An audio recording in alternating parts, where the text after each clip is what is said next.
नमस्कार। MH1 news में आप सभी का स्वागत है। मैं हूं उर्वशी जैन और आज खास कार्यक्रम के साथ हम एक बार उपस्थित हुए हैं फिर आपके सामने। जी हां, ऐसा पर्व, तिथियां तो हर माह आती हैं, तृतीया तिथि की बात करें, लेकिन अक्षय तृतीया, क्यों इस तिथि का महत्व है, क्यों इसे अक्षय कहा गया है? क्या इस तिथि के महत्व के साथ साथ हम अपने जीवन को भी महत्वपूर्ण बना सकते हैं?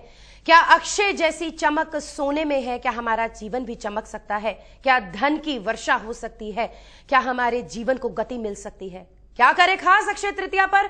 कौन से योग नजर आ रहे हैं? कैसे बरसेगा धन आपके घर पर? और कैसे ग्रहों की दृष्टियां, और क्या है पूजन विधि, व्रत रखने की विधि, और क्यों हर व्यक्ति सोना खरीदना चाहता है इस दिन? बहुत सारे ऐसे प्रश्नों के उत्तर लेंगे और हमारे साथ हमारा सौभाग्य है कि हमारे साथ आज इस कार्यक्रम के माध्यम से जुड़ रहे हैं स्वयं श्री श्री 1008 महामंडलेश्वर परमहंस दाती जी महाराज। दाती जी महाराज के कमल चरणों में कोटि कोटि वंदन। नमस्कार दाती जी, बहुत बहुत स्वागत है MH1 न्यूज में और अपना कीमती समय देने के लिए। अभी जानकर बड़ा दुख हुआ कि आपके कहीं चोट आ गई है। सबसे पहले तो यही जानना चाहेंगे, आप ठीक है ना, और हम कार्यक्रम क्या आगे बढ़ा सकते हैं? नहीं, कहीं टेंशन नहीं। लहरें जो टकराए उसे तूफानों कहते हैं और तूफानों में छा जाए इंसान कहते हैं। ये तो चोट होती रहती है राजा बेटा, जीवन है। जीवन हमेशा उतार चढ़ाव का नाम है। चढ़ाव है तो उतार है, उतार है चढ़ाव, तो सुख है तो दुख है, और दुख है तो सुख है। ये तो चक्र है और चलता रहता है जीवन के इस पड़ाव पर। हम सभी लोग इस यात्रा में शामिल है और सुख और दुख तो मनुष्य का सबसे बड़ा मित्र है, इससे कभी नहीं घबराता। मैं राष्ट्र के साथ हूँ और आज सुंदर विषय को लेकर साथ हूँ। अक्षय तृतीया का पावन पर्व, बहुत अद्भुत पावन, और मैं और उर्वशी जी आज आप साथ 1 घंटा रहेंगे। आपकी हर जिज्ञासा को शांत करने का प्रयास करेंगे। नमो नारायण। और सबसे बड़ी बात है, 24 अप्रैल को अक्षय तृतीया है।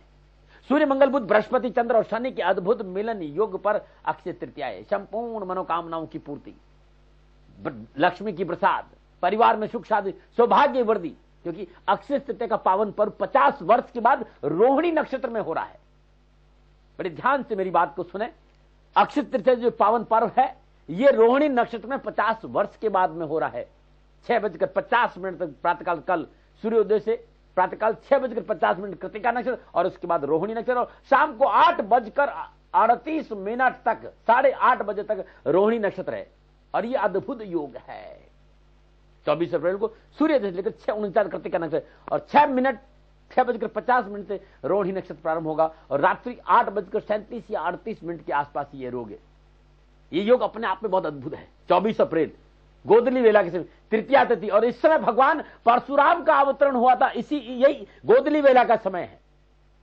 और 24 अप्रैल को गोधली वेला शाम 6:24 से लेकर रात्रि 8:30 बजे तक रोहिणी नक्षत्र तृतीया तिथि का मिलन होने से विवाह, व्यापार, सगाई आदि के लिए अति उत्तम। वैसे भी अक्षय तृतीया अपने आप में दिन भर मुहूर्त है, लेकिन उस दिन अद्भुत मुहूर्त है 6:24 से लेकर 8:30 बजे के बीच में।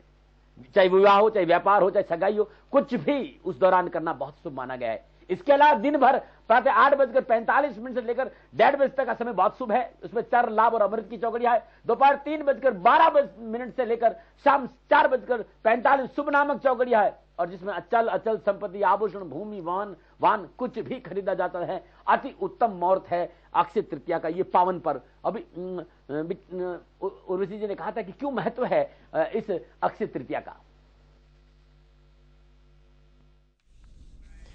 चलिए अपने दर्शकों को बता दें कि हम महत्व भी जानेंगे अक्षय तृतीया के पावन पर्व पर। कैसे बरसेगा धन, कैसे ये रोहिणी नक्षत्र, जो चंद्रमा के तमाम नक्षत्र जो थी 27 नक्षत्र उनकी पत्नियां थे, और पत्नी में रोहिणी उनकी प्रिय पत्नी के रूप में थी चंद्रमा की। और रोहिणी नक्षत्र में कहते हैं कि जो जातक जन्म लेता है वो कलावान होता है, वो कला प्रिय होता है, और सबसे अहम वो वाक्पटुता होती है। और उनमें 50 वर्षों बाद ऐसा सुंदर योग जहां रोहिणी नक्षत्र में तृतीया तिथि पड़ रही है और अक्षय तृतीया। दर्शकों बड़े गौर से देखिएगा आज के इस कार्यक्रम को। आप इस कार्यक्रम का हिस्सा भी बन सकते हैं। हमारा स्टूडियो नंबर फ्लैश हो रहा है 4230000102 पर डायल करें। दाती जी महाराज से अपने दिल की बात कहें, जाने अपने बारे में। ये भी जानेंगे कि अक्षय तृतीया पर कैसे करे पूजन, कैसे करे व्रत, कौन सी सही विधि है जो आपको भगवान के नजदीक लेकर जाएगी, जो मां महालक्ष्मी को प्रसन्न कर सकती है। और उसी के साथ ही साथ हम 12 राशियों की चर्चा जरूर जरूर करेंगे कि ये त्योहार पर 12 राशियों वाले अगर उनके लिए कहीं कुछ बुरा है तो इस तिथि पर वो क्या करें, खास कौन सा खास उपाय करें जिसे करने से उनके जो दुख है, उनकी जो परेशानियां हैं, उन्हें राहत मिल पाए।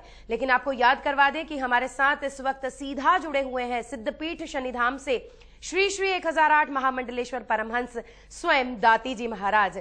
जानेंगे अक्षय का महत्व, जानेंगे अक्षय तृतीया का महत्व, लेकिन इस छोटे से ब्रेक के बाद।